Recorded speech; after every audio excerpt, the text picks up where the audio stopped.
Another video.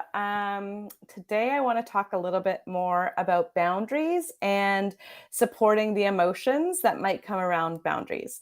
This earlier this week, I talked about why boundaries are important and how, as moms, we don't need to be sort of the martyr and do things that we don't love. For example, when you're trying to put your baby to sleep. And if you're bouncing on the ball for 2 hours, like I was with my first, you don't need to do that. If it is not working for you or your baby, you no longer need to do whatever that is.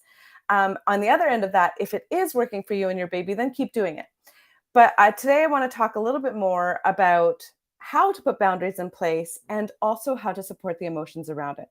So I'm not going to sugarcoat it. Putting loving boundaries in place is not necessarily an easy feat, but this is something that is important to start. And you can start putting boundaries in place even as early as 9 months of age. This is sort of the age that has been shown to have sort of a shift in development, and babies really start to develop more of a sense of agency around 9 months. Um, and when you're deciding what boundaries to put in place, I mean, of course, you've got your safety boundaries, but if you're deciding to put boundaries in place, for example, um, maybe around nursing all of the time, or if you're putting boundaries in place around rocking and bouncing your baby to sleep or for naps or whatnot, or you're putting boundaries in place around contact naps if that's not something that's working for you anymore, or you don't want to do it, because that is allowed too. Even if something is working for baby and it's not working for you anymore, you are allowed to put a boundary in place around that. Because guess what, mama? You matter too. So I will say that it's usually easier to put daytime boundaries in place first and then gradually work towards nighttime boundaries.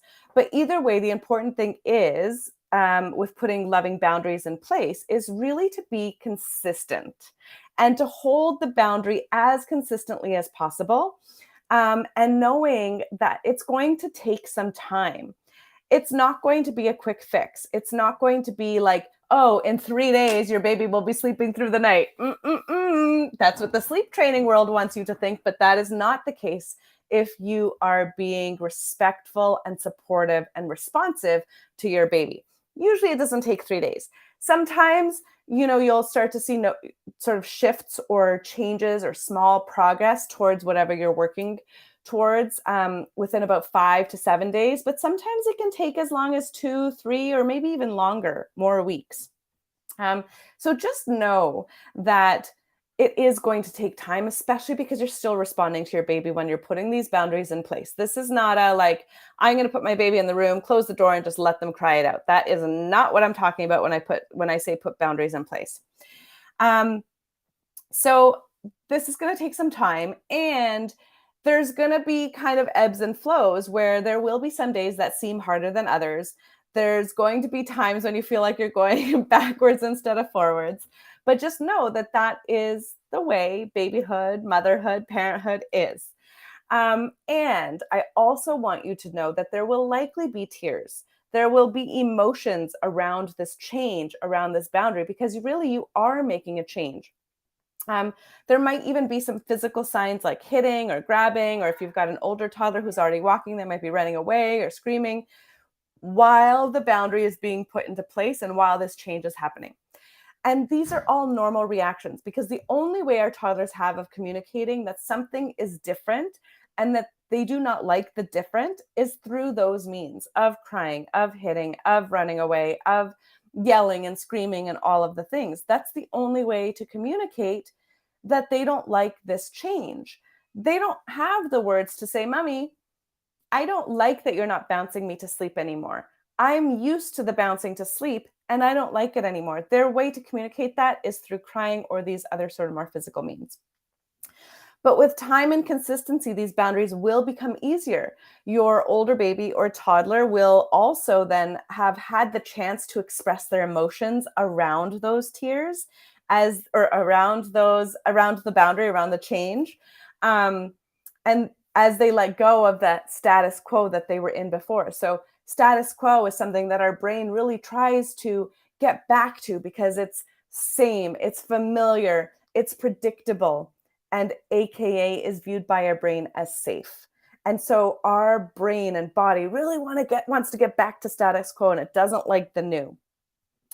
And eventually, when you are doing this boundary consistently, so AKA if you're not, bouncing your baby to sleep anymore on the ball, they're going to start to become used to not being bounced to sleep.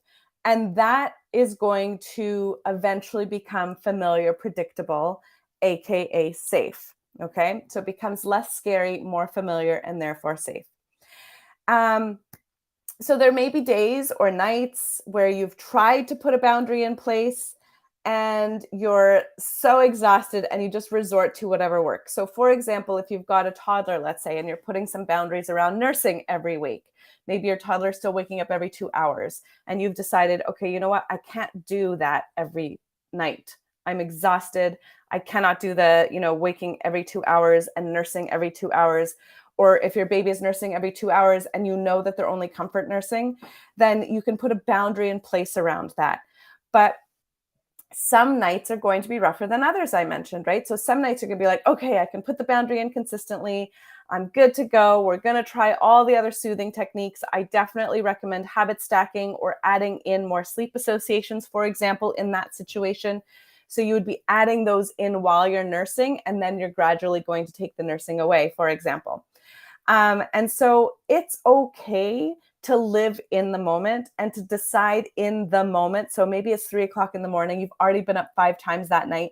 And you're like, oh my gosh, I just need some sleep. I'm going to nurse my baby back to sleep because I know that works. And we all need more sleep. And we're going to try again tomorrow. And that's okay too. Okay. So you can either try again at the next week or you can try again the next night.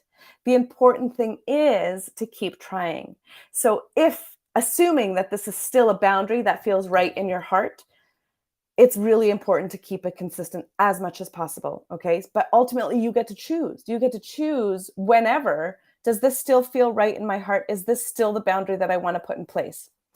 So the key difference between loving boundaries and something like sleep training or thinking that we can just let our babies figure it out and teach them independence is that you're supporting and responding to the emotions that are being expressed.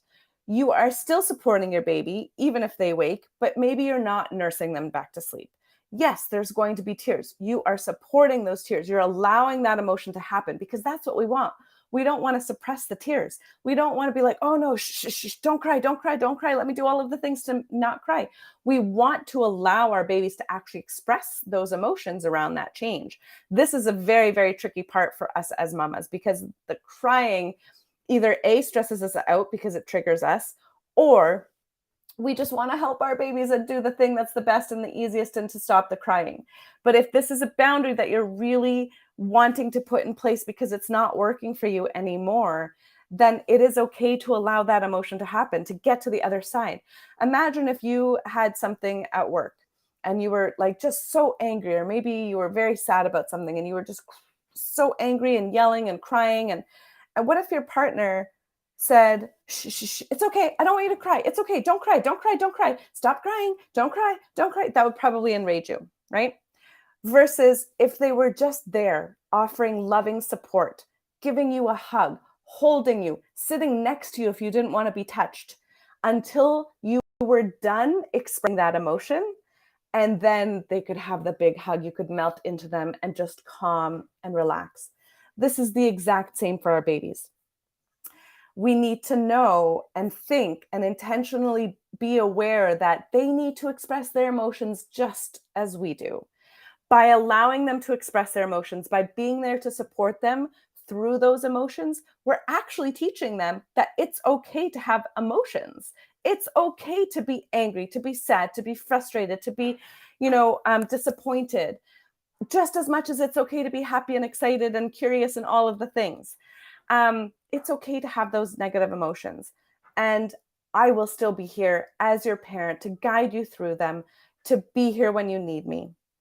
And that is how we build emotional resiliency in our children. Okay. So you are there in their presence, lovingly holding space while they're having these emotions. Dr. Gordon Neufeld calls these the tears of futility. And, it really is that where you cry and you cry and you cry, or you just get the emotion out to feel that peace on the other side. Okay. So I would love for you to let me know in the comments below how this resonated, what you thought of this. If you have any questions on setting boundaries, on supporting the emotions, and how to do that in a way that is respectful, then please feel free to join me inside the Sleep Deprived Mamas group, holistic and heart centered support without sleep training. But also feel free to get in touch with me, send me a DM, send me an email, and let's chat, because this is definitely something I'm very passionate about, supporting our babies and our toddlers, and also realizing that you don't have to be the martyr, and you are allowed to put loving boundaries in place, and you can do so in a way that is respectful, that is still supportive and responsive, and that is developmentally appropriate. Bye for now, everyone. Have a great weekend.